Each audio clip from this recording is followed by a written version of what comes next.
Hindi natutugunan ng kasalukuyang administrasyon ang problema sa kagutuman sa kabila ng kanilang programang 20 pesos na bigas. Lumalabas pa rin kasi na isa sa bawat 5 pamilya ang nagugutom dahil sa kakulangan ng pagkain batay sa pinakahuling SWS survey. Si Sheena Torno magbabalita.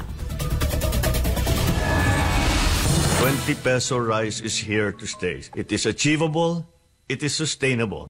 Yan ang sinabi ni Marcos Jr. sa kanyang vlog patungkol sa programang 20 pesos na bigas. Maganda man pakinggan na nasabing programa, ngunit hindi pa rin maitatago na marami pa rin mga Pilipino ang nagugutom.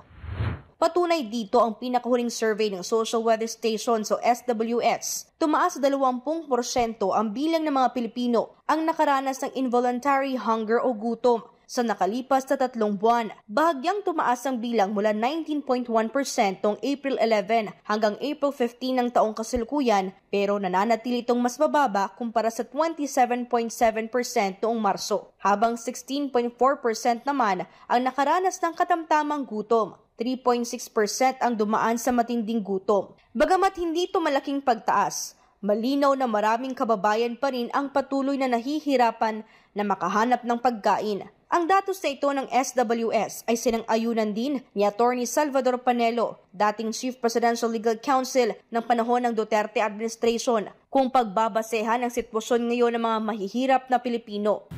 Unang-una, kasi ang sinasabing 20 pesos per kilo ng bigas, alakip butas lang yun.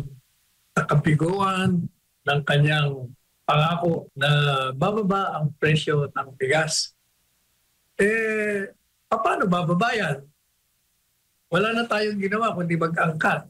Dagdag pa ni Panelo, papaano matutulungan ang mga magsasaka kung bumabaha naman ang supply ng imported na bigas sa mga pamilihan? Pangunahing problema na nga anya ng mga magsasaka ang pagpapalakas sa produksyon ng palay. Kaya ginagawa ngayon ng administrasyon, binibili. Binibili na lang sa, palugi. Ang bili nila para bigyan nila yung 20. Kaya ayan, angkat tayo ng angkat. Ang nakikinabang yung mga importers. Kaya hindi ba sabi ko, yan dapat yan si Francis, yan, Laurel. Kaya hindi ko maintindihan, ba't di niya patanggalin yan? Sinabi pa nito na maraming hindi naman nakikinabang sa 20 pesos na bigas kada kilo dahil binibigay lamang ito sa piling sektor. Kasi, means na talagang marami ang mahihirap, marami ang trabaho, marami ang hanap buhay.